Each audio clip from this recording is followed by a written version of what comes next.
Greg. Yes. Hello, I'm with Peter here. Hi, Peter. How you doing? How you doing? Good. And welcome to the show. Thanks very much. So, New York Con has come and gone. It has come and gone. I'm still alive. That's good. So, tell us from your side, how you thought things went.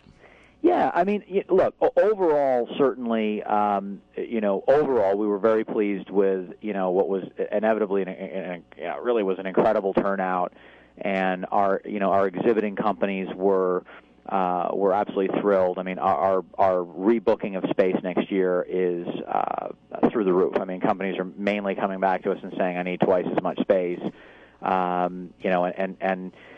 that sense, in a lot of ways, the show was, really everything we could have hoped. I mean, attendance was terrific. The trade hours were great. We had really strong buyer attendance from, bookstores, comic stores, libraries, the licensing world, and those were all really good things. Obviously, we just did not anticipate the sheer volume of people, so, there were some people that didn't get in.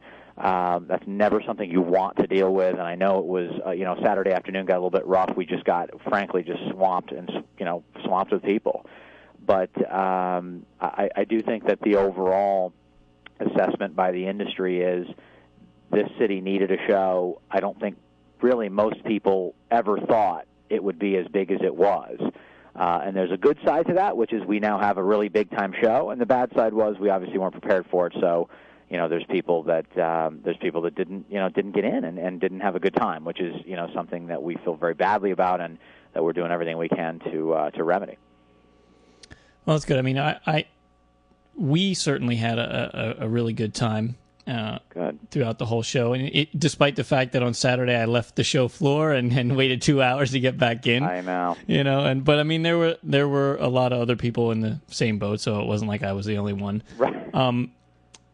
And we had our listeners, some of them, the ones who did go and got in said, it was a fantastic show and they really had a good time. And then there were those who got stuck outside and couldn't get in and drove, from 3 hours away and paid for parking and everything, and then said, what the heck is this? I prepaid for my ticket. And then, and of course they were angry. And so, we were trying to say, well, I don't know what to say because, I'm not responsible, but I feel bad for you, but next year it should be better. But they're saying, well, hell, if I'm going next year because this is crazy. But I mean, I want to say to them, I don't know, next year it should be a whole lot better, and. Well, yeah, it will be a lot better, and I just want to sort of address, because we're trying to find as many of those people. There really are. There's about 500 people that had bought tickets in advance and came to the show and weren't able to get in. Those are folks that we feel absolutely by far really the most responsible for. If you buy a ticket in advance for something, you absolutely should be able to get in. So we're processing refunds for all those folks, so there's no question they're going to get their money back, and much quicker than I think they ever would think. I mean, literally their next credit card statement is going to have the refund. We are also reaching, if any of those folks reached out to us with an email or a phone call, we're answering them personally. We're trying to explain to them what happened. We are, in fact, inviting them all back as our guests next year. So I can understand some of them saying, well, I didn't have a good experience, not sure I want to come back, but at the very least we feel like you should get your money back, and we want to take the extra step. And I will tell you also, we've been working with several of our leading publishers, and we have some gift boxes and things we're going to send to those people as well. And again, not to do any more than just say, I was there, I saw it, your stories are real. That's a crummy way to spend a day, and it's just to say we're sorry. If they choose to never come back, we do understand that and wouldn't blame them, but also hope that they still want a big show in New York, and that if we fix the bugs, that all will have fun. The biggest part of fixing the issue is really just sheer space. Some of the most common things that people came to me with and said, wow, are you guys stupid? Why didn't you just have more space? And to be honest, it is way more complicated than that. The Javits Center, literally, guys, is almost sold out and booked the entire year. So I probably on a monthly basis talk to the building about, I'm going to sell out early. Is there any way I can get more space? I think this is going to be a good show. And to be honest, their feeling is no, there's nothing else. And you're a first-time show. We have no idea if anyone's going to show up, let alone we don't really care if you sold the space. It's very hard to get the space. And now that they've seen the show, we're having much more progress, and we're having great conversations about, okay, obviously you guys need a lot more space. We had no idea that many people were going to show up, and we want to accommodate you. Because that really is the biggest challenge, is we had a certain number of tickets sold in advance. It was a good number, but it was a fraction of what the overall attendance will end up being. And it was simply, when that many people all at once show up at once, it was just a number that we looked at and said, oh no, we can tell already that even if we fill the floor and we fill the special events room and all the conference rooms are full, there are more people in this building right now that can get into anything. So really a lot of it is, if we have twice as much space next year, you can simply accommodate twice as many people. So that's really our number one goal, and I've had several meetings with the Javits, and hopefully we'll have a good announcement for everybody coming very soon. Now, one question that a lot of our listeners have asked is, how does a show, and any show, it could be this convention because it happened, but it could be any convention, how does it work where, okay, let's say you can accommodate 10,000 people, and let's say you pre-sell tickets for 2,000.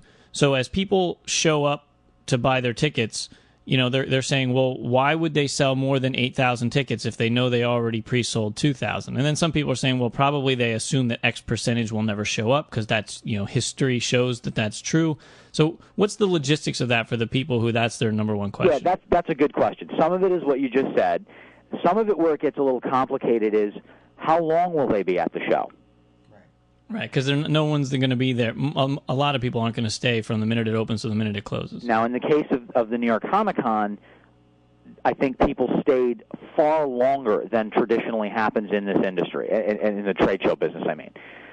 So that's part of it. How many of the 3-day passes come back all 3 days? That's another factor that you don't know. Some of it is, where do they spend their time? Do they all go to the show floor? Now, so there's a few things that caught us off guard. One is, let's say that number's correct, that 10,000 is the maximum and 2,000 were sold in advance.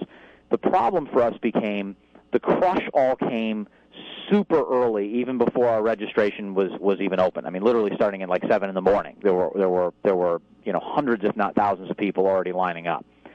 So part of it was, some of the 2,000 people who bought their tickets came later, so we weren't able to weed them out and into the show ahead of someone who had already come at 7 in the morning to buy a ticket. And then some of it was the people that had come on Friday that we assumed, okay, well, these there's people with 3-day passes. The amount that came multiple days, if not all 3 days, far exceeded anything we would have ever expected. And then part of it was the dispersion of traffic was not good. We assumed at any given moment the trade show floor could handle 10,000 people. The gaming hall could hold about 5,000 people. The special events hall, which is where the screenings and Kevin Smith and some of the larger events, would hold upwards of 1,500 people. Our conference room could hold about another 1,500 people. So if you do all that math, you actually come up with, wow, that's a ton of people.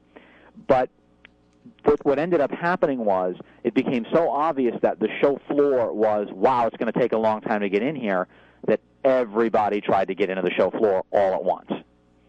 So some of the other activities didn't disperse the traffic the same way we thought it would.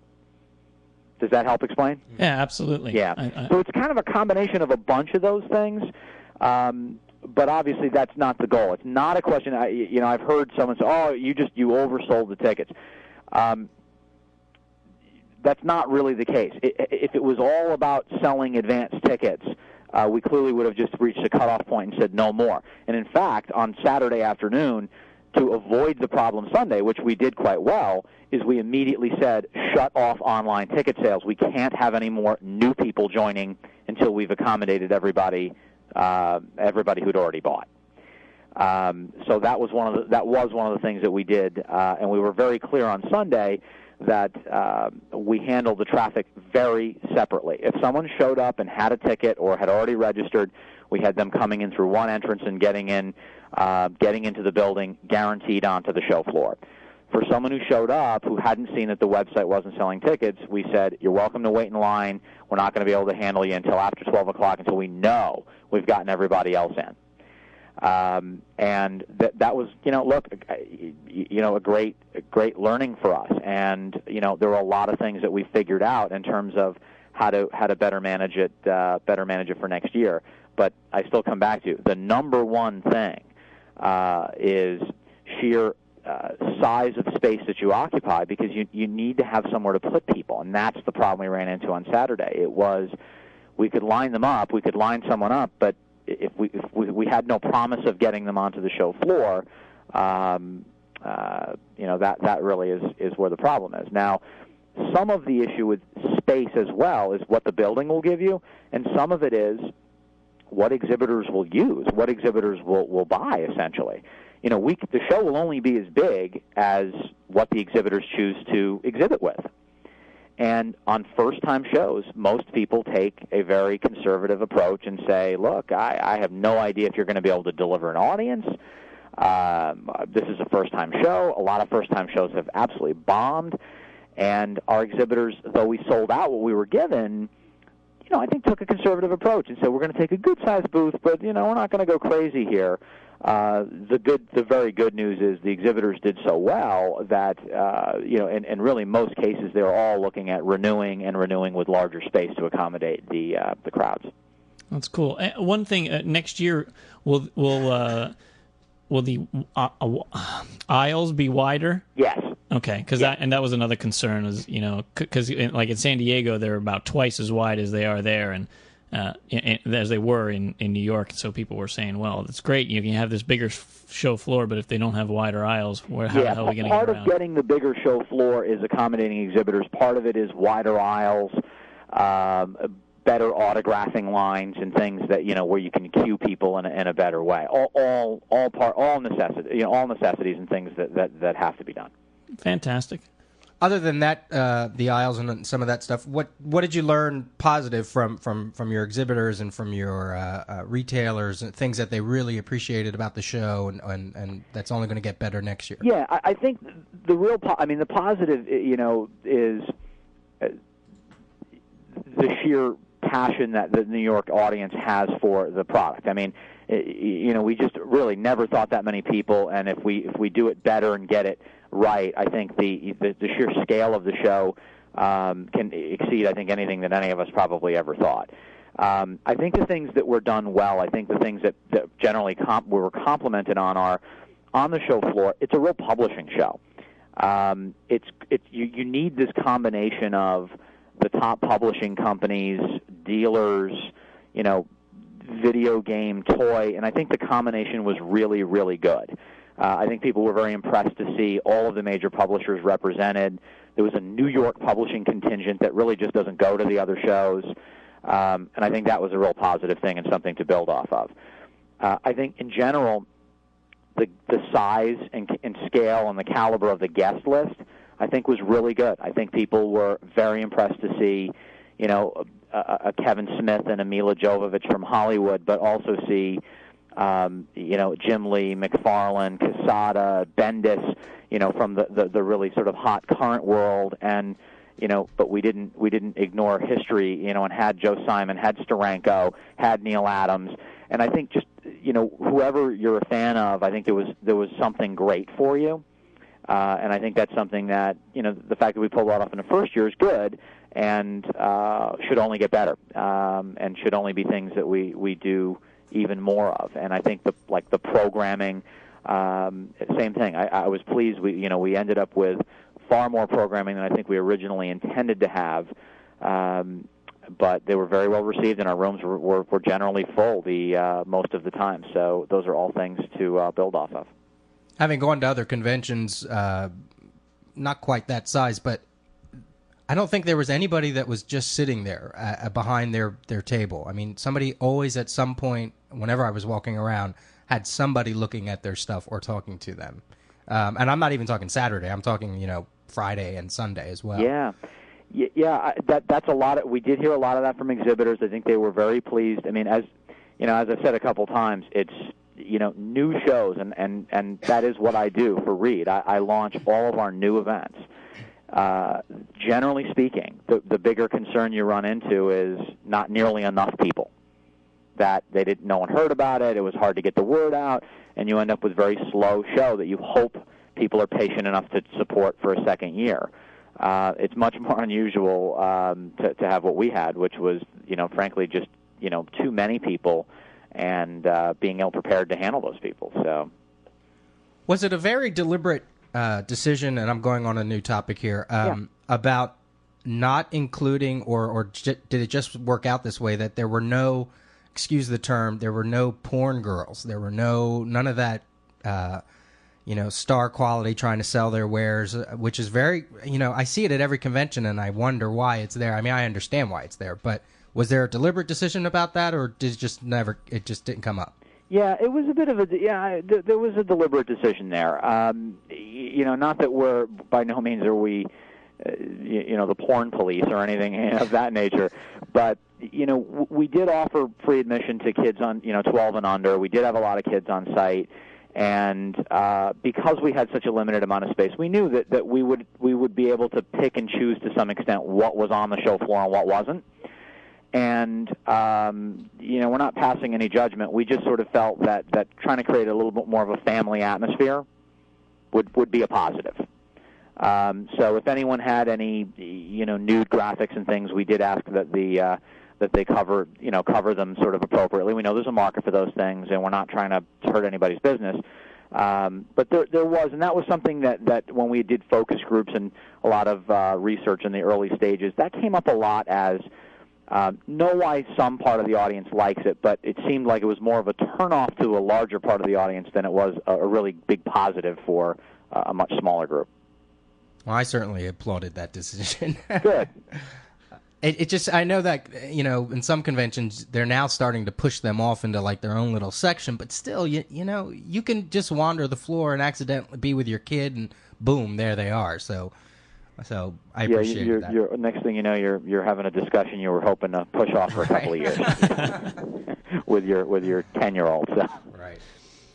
All right, Greg. Well, I thank you for taking the time and clearing up some things for all our listeners. And, you're very welcome. And just as a sort of a closing thing, I just I think overall there was a lot of positive. We do appreciate all the support that everyone gave us. We truly are sorry and very apologetic for the folks that didn't get in. I don't want to diminish their negative experience in any way. And we really are, for the folks that sent me emails personally, I answer them personally. My team answers everything personally. We're trying to do whatever we can. And one thing that has really amazed me, and I think is telling about the quality of fandom around New York, is the amount of people that, after we responded and told them what we were doing, that were very forgiving and said, we really want this to be successful. We were just so disappointed and appreciate the offer of a free ticket. I'll see you at the show. Shocked me. I was sort of assuming, hey, of the 500, they may never forgive me, but I'm still going to do the right thing because it's the right thing. But I never really expected any of them to forgive or even, say that I'll be back. And I've just been very, very, very pleasantly surprised at how many are taking that approach and just really appreciate their understanding of how caught off guard we were and our desire to build an amazing show for the East Coast, and really do appreciate everybody's support. Has your team recovered? I know one of your team was on a vacation as soon as the door closed. It was it was a little bit tough. Normally you're able to take a few days off after a show, but because of the issues we ran into, we definitely didn't do that. It was important for us to immediately get back to answer people, to make it clear how we were going to handle it, because I think, there was an immediate feeling of, wow, you guys screwed some of this up, and, they may not make it right. And we wanted to make sure that everybody understood immediately that was not the case. And I felt that anyone who took the time to write us a letter should hear back from us very quickly. So unfortunately, the guys all did have to. We all were back in on Monday and doing the work. But I think we're now we're gearing up a little bit more towards, okay, so how do we make this even better next year? That's great. Yeah, well, we're looking forward to next year. Thanks, guys. All right, Greg. Thanks so much. Okay, we'll talk to you soon. All right. Bye-bye.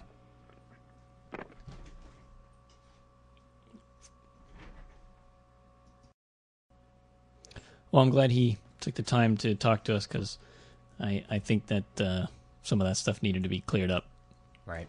Hopefully now that it's been a week or two, whatever, people's anger has settled down a little bit, and they can actually, hear the word, hear what he was saying and understand the difficulties. I think the biggest thing is that we all understand that there's lots of room for potential. And there were a lot of rooms for mistakes as well, but there's a lot of room for potential for this show. I just only see it getting bigger and better. And, I mean, just look at I know it's in New York, but Marvel was there, and they don't go to Philadelphia. I'm not sure if they were even at Boston. Well, they've been to Philly. Well, not recently, though. They weren't there last year? They didn't. I don't think Didn't they have that just like signing only booth? Their booth this year was that's what it is. It's always like a sign, which was still what it was this year, but at least you could walk around in it a little bit, Right. So it was open. Dark Horse's booth was huge at New York. It was enormous. Yeah, it was very open. I was surprised by that. Is their office in New York? I thought they were somewhere else. I don't know. I'd have to check that. Yeah. I don't know. But it just seems like every major publisher was there, except for Image. I guess Image wasn't there, right? Yeah, I don't think Image had a booth. Okay. They just had Eric Larson walking around. Yeah, the whole time. Right, with Chris. But, yeah, God, I just can't wait to see what it's going to be like. Not even next year, because next year's it's going to be another stepping stone. But give it another couple years. Well, next year, if they double the space, right, then next year will seem completely different, because the show floor is going to be gigantic.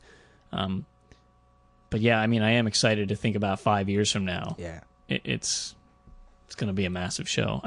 It can't be as big as San Diego, because the Javits Center just isn't as big as the San Diego Convention Center. So unless they break ground on a new convention center, that's not going to happen. But it can be very big. I know New York was going through that whole whether they were going to build a new convention center over on that side, and now I'm kind of selfish. I'm like, I almost wish they would now get a big convention floor just for the comic show. Well, it's funny. It's amazing to me. I know real estate in New York City is very, very expensive. I'm sure 10 times more than in San Diego, but the San Diego Convention Center is gargantuan. Even if it wasn't just forget about the Comic-Con. It's just the building itself is enormous. It makes the Javits Center. It's easily twice as long as the Javits Center, if not almost 3 times as long as the Javits Center. And you just go, wow. What's going on in San Diego? I guess it's a nice city for a convention, because it's always the weather's nice all year round, and it's on the ocean and it's beautiful and blah blah blah blah. But man, so it does make you wonder why New York wouldn't have a really, really big convention center. I guess they'd have to do it over in Jersey or something, and then people wouldn't be as excited to go there because they want to be in the city. I don't know. Well, I'm looking forward to San Diego. Seeing that space. I can't wait to see your eyes when you walk up. I'm not even going to work. I'm just going to walk around in a stupor. So, let's go from one convention to the next. Pittsburgh Comic-Con, April 21st, 22nd, and 23rd. You can check out the details at www.pittsburghcomiccon.com. We have the little flyer in front of us right now with the preliminary programs and guest lists, and all this is certainly subject to change, but I thought we'd take a look at it for a little bit. Yeah, at this point, it's only a month and a half away, or even a little less than that. It's probably it's about 5 weeks away, so it's pretty close. There are a lot of people. We said before, Bendis, Perez, Mark Waid, Mike Turner, Mike Avon Oming, Angel Medina, Tim Truman, Howard Chaykin, Jimmy Palmiotti, Amanda Connor, Tom DeFalco, Ron Frenz. It's Greg Horn. David Mack. There's a lot of people coming. Darryl Banks. Ray Park in Darth Maul and Toad. He's coming. the kid who played young Boba Fett. Oh, really? Oh, yeah. Hey. Josh Blaylock, Devil's Due, doing a workshop on how to self-publish. So anybody out there, I talked to him about that at the New York Con. Mm-hmm. Seems like it'd be definitely worthwhile to attend that. I think there's an additional fee for that. I think that's like a $35 workshop that's separate from the con admission. But if you're interested in self-publishing, I think it's probably worth it. Did you say Scott McDaniel? Scott McDaniel's going to be there. Oh, yeah, no, I didn't say him. That's good to see. Are you going to get a sketch from Perez? Yeah. Are you going to take your money and just do it? Well, I heard you guys talking on the New York wrap-up, that I have that Wonder Girl triptych trilogy thing I need to finish, and I mean, hopefully it's just a head sketch. It doesn't even need to be inked for me, so hopefully it's not like, that's probably not one of his, I hope it's not one of his $60, or if I get in there early, maybe I can show him the other two, tell him the history, come on, Nick Hardy, Phil Jimenez, I need the Perez, so we'll see. But yeah, I'll definitely whip out a couple bucks if I have to. If not, I'll kick him in the shin and run.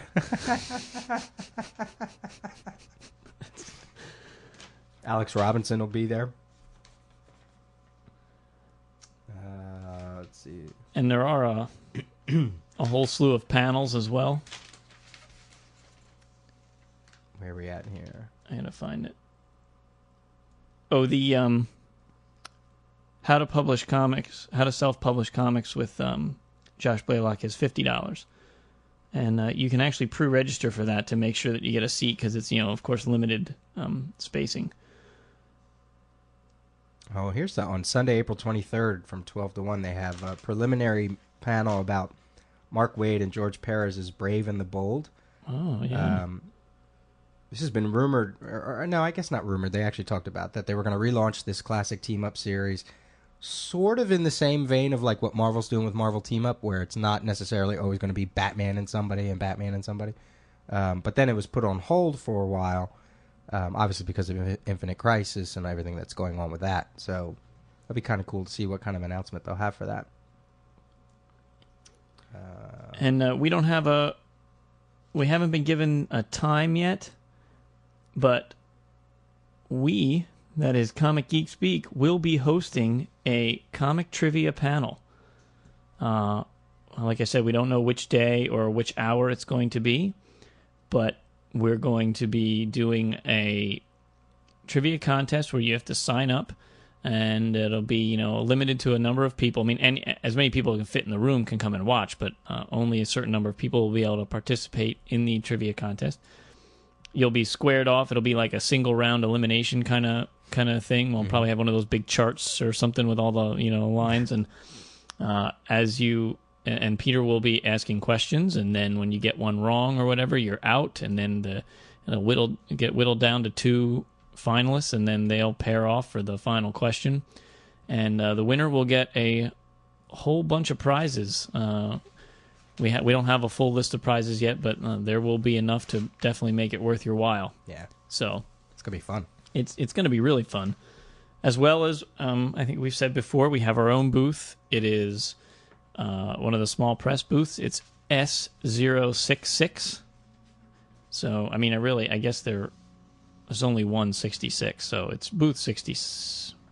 I don't want to lie to you. No, well, there's the dealers 66, but we're the small area. press 66. So come check us out and say hello. We'll have our T-shirts, of course. Oh, that's right. Jamal Eigel's going to be out there too. Oh, cool. Did you get to meet him in New York? No, I didn't. You guys met him on Sunday, right? Yeah. And I was off doing something else. This is kind of cool. This was one of my favorite panels at San Diego, and they're doing it all three days. They have panels. The Comic Book Legal Defense Fund quick sketch, where they'll have a couple artists and they have to do they'll have their images projected on a screen, and they have to draw something within a minute or something, and they give them crazy things to draw. And you can actually buy chance tickets, $1 a piece, and then that money goes to Comic Book Legal Defense Fund, and then you can win some of the original art that was drawn during the panel. So that's really cool. It doesn't say who's participating yet, but we watched it in San Diego, and it was Sergio and Scott Shaw, Jeff Smith was their bone guy, and also the Plastic Man guy. What's his? Kyle Baker. Yeah, Kyle Baker was in there. I think there was one other guy, but it was really funny. I mean, Sergio is, he's just funny anyway. But so that's a cool thing. On Saturday, there's a seminar from 4 to 5, building your own lightsaber. So did you see right above that? There's a pizza party with Billy Tucci. Sit a spell, have a slice, while Billy touches on upcoming plans for She and other Tucci adventures. There's a Bendis panel. There's a Green Lantern panel Saturday, 11 to 12, with Martin Odell, Darryl Banks, Rich Faber. There's a panel with Jimmy Palmiotti and Amanda Connor. It's kind of fun. Yeah. A Conan panel, or I should say Robert E. Howard, the new generation, with Tim Truman and Red Sonja's Mike Avon Oming. Sunday, there's a panel on Star Wars costuming. I have to go for the. I want to check out the costume contest as well. I know they do that in San Diego. Well, San Diego, there's a whole big ball on Saturday night. We didn't go to it last year, but I'm thinking I might want to go this year because it's supposed to be really interesting. We'll have to get Maury and Carly to come out to San Diego, and then dress up. Yeah, she can sew you your leather jumpsuit or whatever. Jumpsuit, whatever you call it. There's a lot. This convention's it's. People have been asking about the size. It's. I mean, we've never been there, but I assume it's something similar to like what Baltimore probably is. Maybe. It actually looks like it might be a little bigger than Baltimore. I mean that show floor looks. Mm-hmm. I'm looking at a map here of the booths and stuff, and I think it looks bigger than a little bigger than Baltimore. Did Baltimore have DC and all? Did they have like? They had some. Yeah. Okay. So it's sort of like that where it's really comic oriented. Mm-hmm. You know, it's not. There's not much of, at least so far. Not that I know of of movie stuff. Around all 4 sides of the convention hall are artist alley tables. You know, so there's a lot of space for those guys. It just looks like it's going to be a fun show, and everyone who goes always has good things to say about it. So yeah, be nice and relaxing. We don't have to work so much. We can just sit at our booth and burp and relax. Burp, huh? Okay. And there's always a lot of zombies there because I guess Night of the Living Dead or something was shot in Pittsburgh or whatever, and the malls or whatever. So there's always a tour, and so come on out, check us out. We're going to be there. We'll have our T-shirts for those of you who couldn't make it to New York and want to pick up a convention shirt. You can come out to Pittsburgh. $15 if you want to see the design. Go to the news portion of our website. You can go to the forum and give us a heads up on what size you need, so we have some numbers. We'll be bringing extra shirts. And it should be a lot of fun. Alex Robinson's going to be there too. Guy who did Box Office Poison and Tricked. Mm-hmm. Did you say that? I said that about 10 minutes ago. Sorry. That's all right. Yeah, very good. So that's our next stop on our grand 2006 convention tour. We got an email here from Mark Jamanal. It says, my question isn't about comics, but comic book protection. Can you tell me the difference between My Lights Plus, My Lights 2, My Lights 4? Are these a better storage solution than the traditional bag and board, or are these just better bags? I've seen the Mylars, but ones I've seen cannot be closed at the top opening. Well, Mark, here's the real quick difference between My Lights, the different kinds. The number after it is the number of mils, and that's not millimeters, that's millionths or thousandths of an inch. So a My Light is 1 mil. My Lights Plus is like 1.4, 1.5. It just increases the thickness a little bit, so it takes a lot of that crinkliness out of it. When you hold a regular My Light, it's like you can barely touch it without creasing or crinkling. The 1.4 is the My Lights Plus. Just give it just enough, because we saw them down at in Baltimore, and they were nice. They took that crinkle away. And then 2s are 2 mil and 4s are 4 mil. All 4 of those have flaps that can be folded over and taped shut. because I don't like those things without the flaps either. It seems weird to me that water or whatever could get in there, moisture. I don't know. So just and are they better storage than traditional bag and board? Yeah, they are, because they don't leach the acid and other chemicals or whatever into your comics. Even the ones that are supposed to be acid free, they still have other chemicals or whatever that get in, and we've seen we 6 months ago we would have told you, who cares about Mylar, just get your bags, and then we saw the difference and we experienced them firsthand, and now we're paying extra money to buy Mylars ourselves. And Mylights too, right? Yeah, I chose Mylights too because they were the nice thing. I mean, the Mylights 4, man, if you have extra money to blow, those are freaking awesome because they're so stiff. Like the bag itself, with Mylights 4, you probably really wouldn't need to put a board in if you weren't like super anal retentive, because they're very rigid unto themselves. But yeah, I won't be going back to. I mean, regular bags and boards, I obviously for some of my less important stuff or whatever. But I started getting the Mylights with the new comics that I get in my shipment each month because it's just easier that way, and I don't have to worry about it. Because now that I know the difference, it's like, damn it, and they look so good. And here's something else that I just figured out too. With regular bags and boards, they don't always line up perfectly. Like if you put in 100 comics in 100 bags and boards, like straight out of the bag, yeah, they'll line up nice. But when they start to shift, there are times, some of my older stuff, you'll see it's weird. Like the one comic in front of the other one will shift, so the spine actually starts to come out of the one behind the comic, because if you have pressure from your collection, and it shifts and all of a sudden the spine is out, then it starts to bend around the comic in front of it. So and it's not a major thing, but when you pull that comic out, you see right along the spine there's like a little soft crease all the way down where the book in front of it was. So when you have these Mylights, you don't get that because they almost touch the sides of each of the comic box itself, so there's no shifting, so it's almost that's if you get the standard size, right?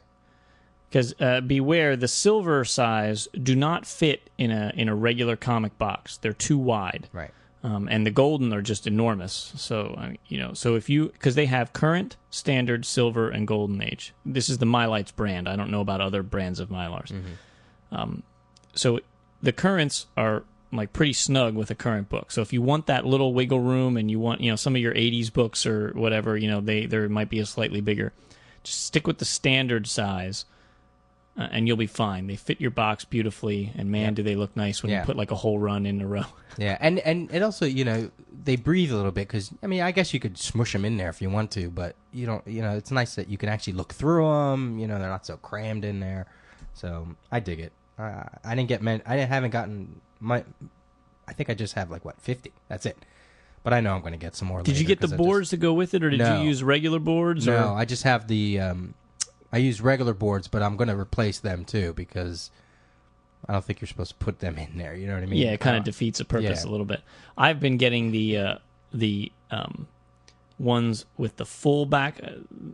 The Mylights brand has half back and full back. The half backs are 24 mil and the full backs are 42 mil. Man, those suckers are thick, and it's just you just plunk that book down, and it's like it just feels so substantial and so nice. It's super rigid. It's not going anywhere. So that's what I've been getting, and I'm very, very happy with it. Which one are you getting? The full? The 42. The full you are back. getting the... Oh, yeah. Geez. Yeah, I mean, they're really nice.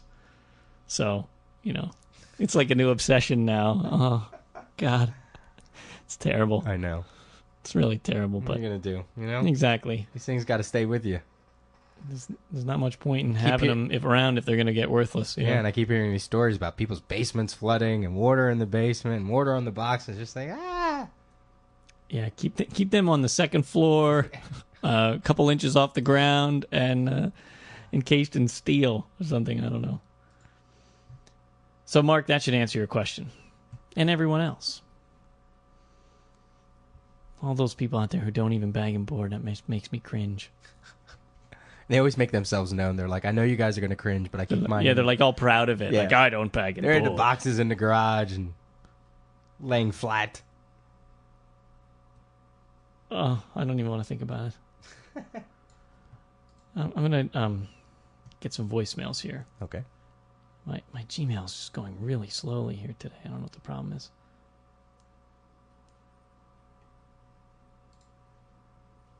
Hopefully I can do this without boring the audience to tears here. My problem with those Mylars is that, I don't have enough. So it's like I'm trying to decide like what collection to put in. Right, like what new comics should I be storing in Mylars versus the regular bags and boards, or whatever, because I certainly can't afford to go out and buy 5,000, bags, Mylars or whatever, but okay, here we go. Hey guys, this is Joe Pasco from Baltimore. I was calling to get a jump start on your next book of the month, Wanted. That's a book I really, really liked, and so I already have a lot of thoughts about it. This is a book I actually picked up at Barnes & Noble and read it there, and immediately I knew I had to buy it. It was just one of those, great books. As soon as you start reading it, you realize it's good. And I had not heard about all the hype or anything. It was just I actually had heard that Mark Miller was a good writer and hadn't read anything by him, and found that on the shelf and decided to pick it up. So I knew nothing about it going in. And, yeah, I really, really liked it. The thing about it reminded me a lot of Fight Club, with the whole anti-society thing. This guy works the everyday job and, just goes on living his regular life and then, completely turns. And I thought that was really good because I'm a big fan of Fight Club also. The biggest problem I had with the book, and I guess it's not that big of an issue, but I really hated that the character started to look like Eminem as the book started going along. He didn't really look like that at the beginning, but as he started to turn, into what he became in the book, he started to look like Eminem, and it wasn't just like a slight resemblance, it was an extreme resemblance, and that bothered me a lot because I don't like to have some kind of preconceived notion of who this character is ahead of time. Now I'm reading about Eminem, I'm reading the book, and suddenly it's not the character that I'm reading about. Suddenly it's somebody who's got a place on MTV. So I really didn't like that. But other than that, I thought the art was great. I thought the story was great. It was funny. It was just a great book, and I'm glad you guys picked it. So I guess that's all. Thanks a lot. Bye. Should have known that was about that. I would have included it in the book of the month. Somebody who's reading Jonah Hex, they're going to have to tell me, does it bother you that Jonah Hex looks like Clint Eastwood? Because I was flipping through a couple issues of it at the con, and I don't know, I don't know how I felt about that, I don't know if that puts like Joe was saying, a preconceived notion of what the character already is as opposed to what it can be if it just was drawn the way it was drawn. So I'll have to give a shout out to that. Gmail totally crapped out on me here. Are you serious? Yeah, it says, we're sorry, we're experiencing problems. So I can't get any of the freaking voicemails here. Come on. Early morning jitters. Darn pesky technology. Do you have it off the rack? I read the first 1 year later of Aquaman, Sword of Atlantis. Gorgeous artwork. Let me see. How can I preface this? It's a first issue. It's a first issue of a new run. Kurt Busiek, Butch Geis. I think that's how you say his name. And it's a setup issue, like most of these first 1 year later issues are. So I'm not getting overly excited about them yet because I want to give them time. I think the first story arc in Aquaman is either 4 or 6 issues. But the artwork was really good. It's felt like a nice, comfortable return to his style. Does it fit the book? Sorta. I think it can. Well, like I said, I'm going to give it a couple issues. The story is complete setup. You meet this character, and there's this mystery behind him, and there's this fight, and then you meet this other mysterious character. So there's not much to judge. I can't really say wow, phenomenal, But I'm interested. I'm at least curious to ride out the first couple issues, the first story arc. In hindsight, I probably could have waited for the trade on this one. But now that I got the first issue, I think I'm going to stick with it. If it goes the way certain people seem to think it's going to go, it might be interesting. Might be an interesting read. So that was one of the 1 year later ones that I read. And the other one that we've been talking about for a while is The Detective, the first issue of James Robinson's Detective.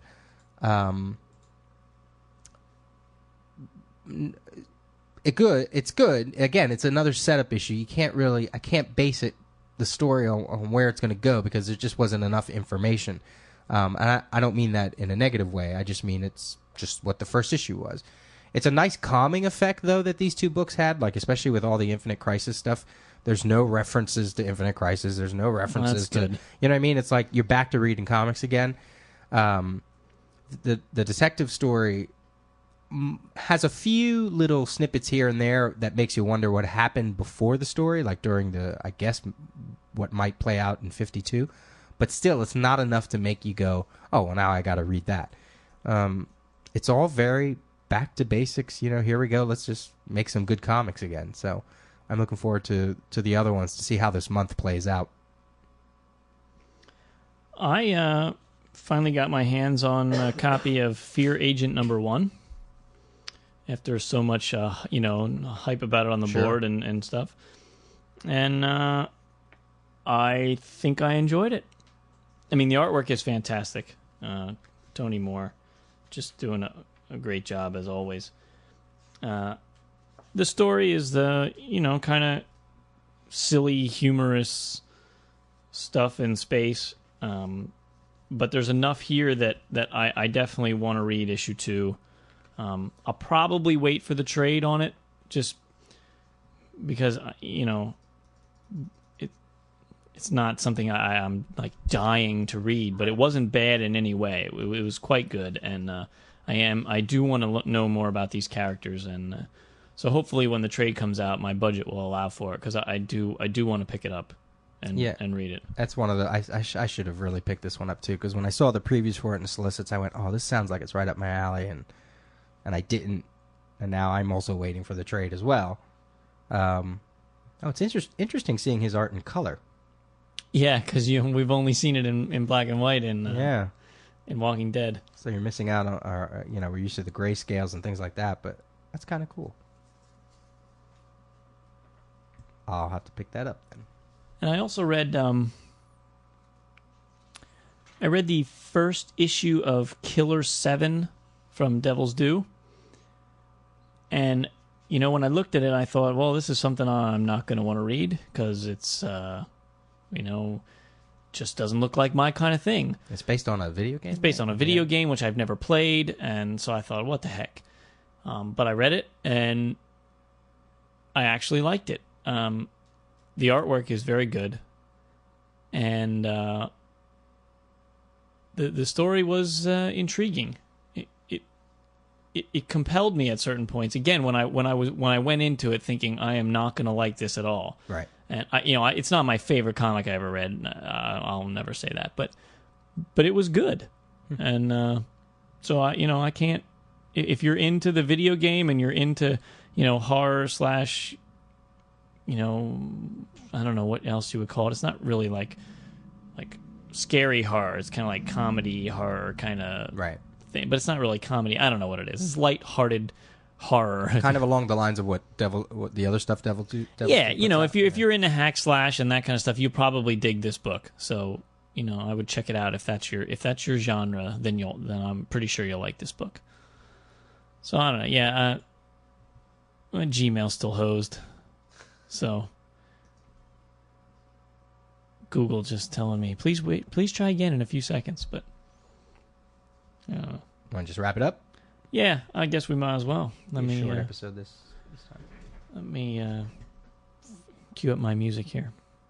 This episode was sponsored by Scar Tissue at Wizard World LA. Scar Tissue tells the story of Ben Foray, a dying boy who gets a heart transplant from a murdered supervillain. His life is forever changed when he develops a strange new power and inherits new enemies who seek to take that power from him. You can check out Jim Clark and Dave Wachter at the Ronin Studios booth 1117 at the Wizard World at the LA Convention Center. Pick up a copy of number 3 that'll be there, and then all their copies will be available at scartissue.comic. What the hell are you saying? www.scartissue-comic.com. They got to find an easier way to give out URLs. Jeez. So check it out. Scar Tissue at Wizard World LA. And that's March 17th or whatever that weekend is. Right. This weekend. We want to thank Greg Topalian for coming back and clearing the air there on the New York Con. And if you want to send us an email, it's comicgeekspeak@gmail.com. Check out our website, comicgeekspeak.com. Thanks to upallnightgaming.com for hosting the website. Please vote for us at Podcast Alley. You can go to comicgeekspeak.com/vote. And if you want to send us a voicemail, it's 206-888-4805. A reminder that we're brought to you in conjunction with WorldFamousComics.com, your spot on the internet for the best comic book and entertainment-related columns, contests, features, reviews, news, resources, and more. And as always, we are uniting the world's mightiest heroes, one listener at a time.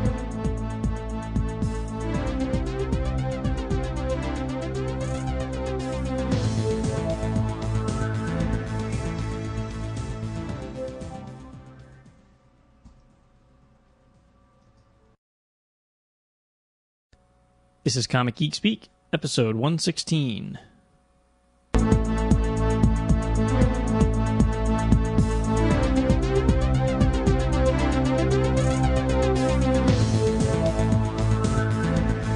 Welcome to Comic Geek Speak. I'm Brian Deemer. I'm Peter Rios. Spider-Man! Spider-Man! Here comes Peter on the clothesline, but his name's not Peter, it is Spider-Man! Spider-Man! Come on, Lois, let's get busy, maybe in the garden right here. Spider-Man! Spider-Man! Touch my can with your hand, Spider-Man! Peter can't even talk, he's laughing too hard. Whew. Oh, this is me. Okay. Yeah, I'm waiting for you, man. This episode is sponsored by Scar Tissue out in Wizard World, LA. Scar Tissue tells the story of Ben Foray, a dying boy who gets a heart transplant from a murdered supervillain. His life is forever changed when he develops a strange new power and inherits new enemies who seek to take that power from him. Jim Clark and David Wachter, the writer and the artist, will be out there at Wizard World, LA. David is available for sketches. Their website is www.scartissue-comic.com.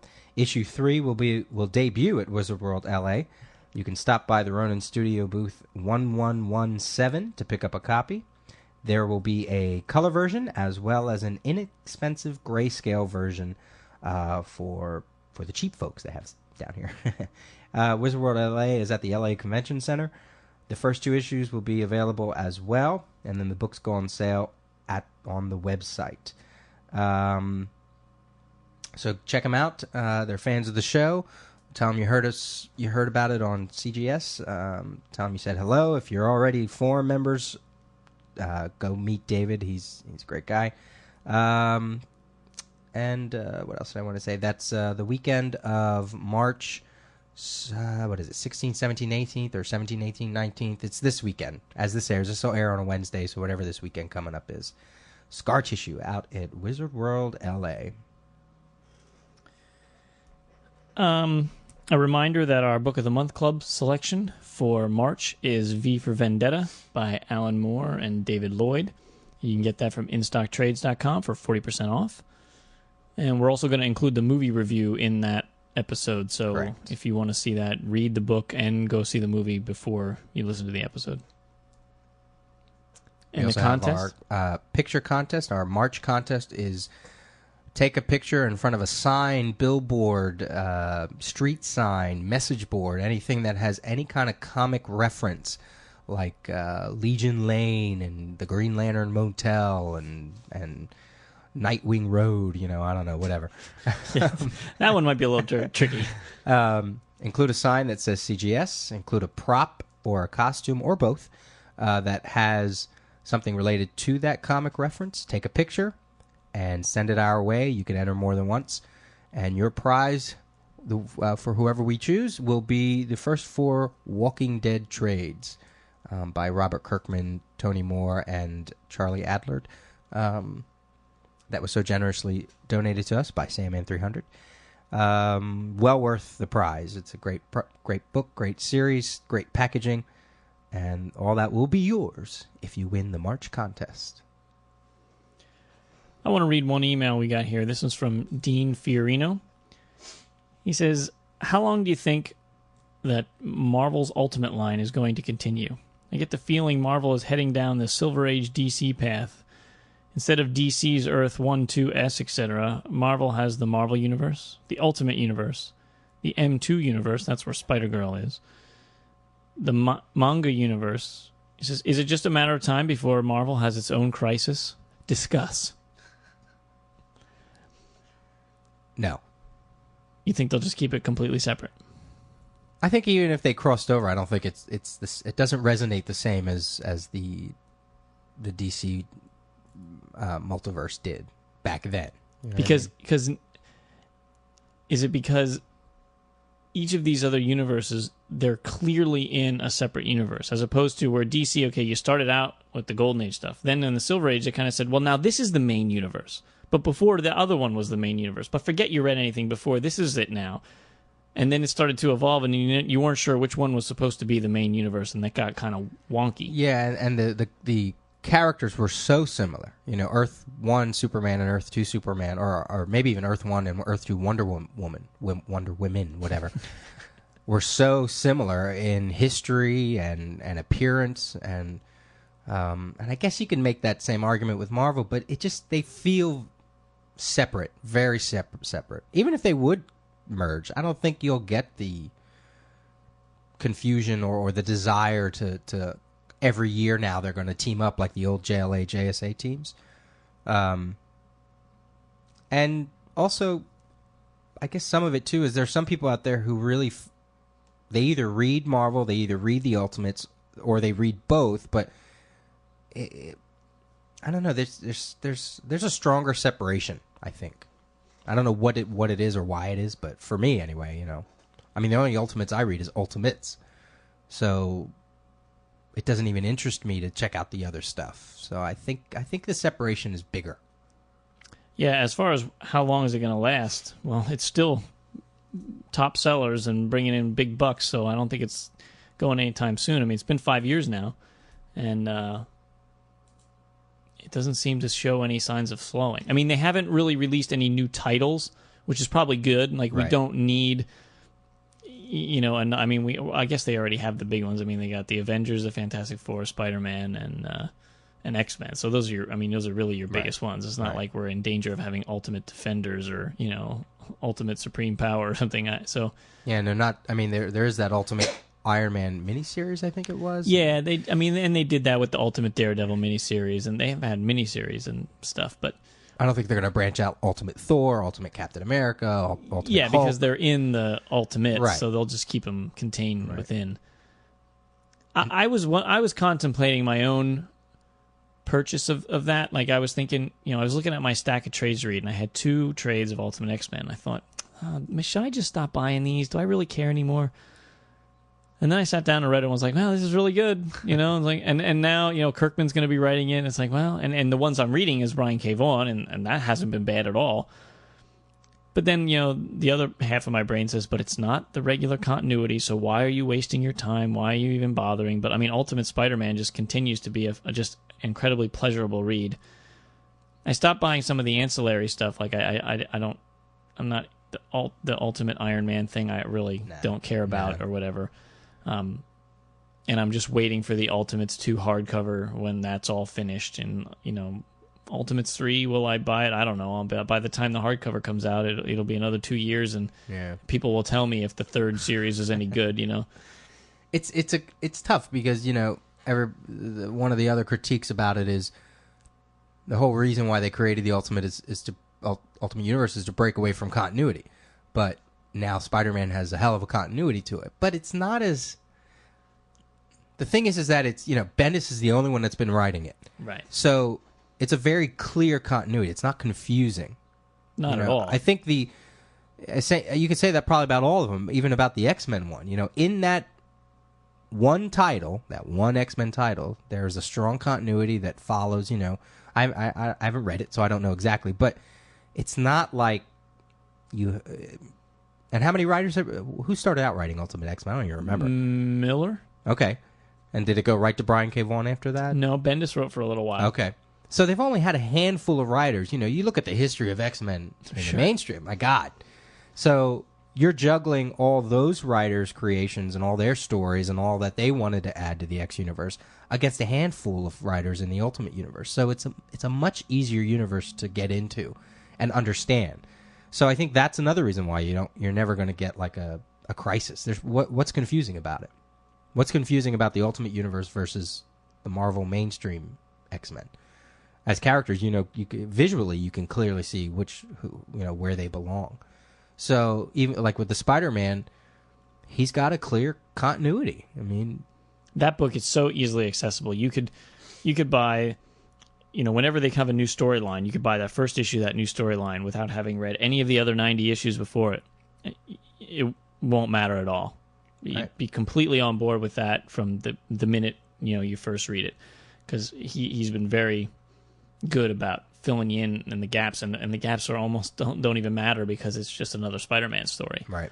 So I guess the reason why I read Ultimates is because they almost feel like standalone stories. You can read those first 13 and that's it. That's like one story. If that's all I ever wanted, that's all I ever need. I think the Ultimates is so appealing because it's almost the way I wish that Avengers was. Mm-hmm. Not that Avengers is bad right now. Avengers is the best it's been for a long time, but Ultimates could be the current Avengers, and I would be very happy with that. The way those characters act, and it's... Plus, I mean, they're able to start from square one, They're able to... Even New Avengers, even though it's a new concept, it's still playing in a universe that has a lot of continuity and a lot of history. So you can't start from square one for that. You can't build dynamic relationships. You can't have the Wasp and Captain America dating, because that would fly in the face of decades of continuity in the regular Marvel universe. So it's tough. Yeah. And there are people out there who love that, who absolutely love that they can read, like you said, the Spider-Man stuff and pick it up. And there are people like me who I do enjoy the confusion and the continuity at times. So I think that's why I probably don't read. It's funny because when they were first creating the Ultimate Universe, they said, this is targeted at new readers and hopefully younger readers, and everybody was like, oh, what do we want this for? And everybody's regular comic readers are reading it, people that have been reading forever, and it's like, if there's any confusion, it's really on you, so don't read it then. You know what I mean? It's like, it wasn't really targeted for you, even though they knew they were going to get the longtime readers reading it, but it was targeted for new people. I expected it to be crap. And I got Ultimate Spider-Man #1 just because out of curiosity, and boy, I never slowed down since. Yeah. And Tasha loves it just as much as I do. So, and Kevin, a big Spider-Man fan, said he loved it. Yeah, it's really good. It got a little slow for a little while, but I think it's picking back up again. And I just read the annual for that last night, the Ultimate Spider-Man annual, which crossed over with X-Men, and it was really good. I mean, the story idea was something that just seemed perfect. And it's almost like too bad they couldn't do that in the regular Marvel universe, because it's a great idea, And I do like when they take chances. When it just copies the regular universe, then it's like, well, then why are you doing it? You're just putting your own little spin on it, Like, I don't know if they ever did an Ultimate X-Men Dark Phoenix saga, but if they did, it would be kind of like, unless they really changed it, I don't know if I'd want to read it, even for curiosity's sake. Sort of like what they're doing with the Ultimate Extinction and Galactus right now. It's so conceptually different that I can't imagine it resonating, feeling the same like the original story. It's what happens when they rebooted the Legion over at DC. They just started retelling the same stories, updating them, but they were basically the same. I was like, I don't care. I don't want that. Sometimes they do stuff that's kind of the same, and sometimes it's quite different or different enough to make it interesting, or and it's also just because it's clean and it's new, so it's nice to. But although the problem I'm having now is I'm starting to say, "Oh, does that happen in regular continuity or is that ultimate continuity?" Now I'm confusing what is the real continuity, because it's easy and clean to understand in the ultimate version, and then I'm thinking, oh, is that the same way it happened in regular? No, I don't know. Right. No, and so now it's replacing my memory if I ever did know, and so it gets a little confusing that way. So maybe he has a point. And they also are definitely, every promotional material you see from Marvel it's all the Ultimate stuff.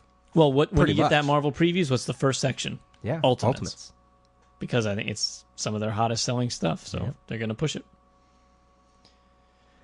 All right. Well, now we're going to go to the phones, and we just did a short interview, follow-up to the New York Comic-Con with Greg Topalian, the guy who organized the whole event. And so hopefully for some of you out there who have some questions and concerns about the con, this will answer them for you.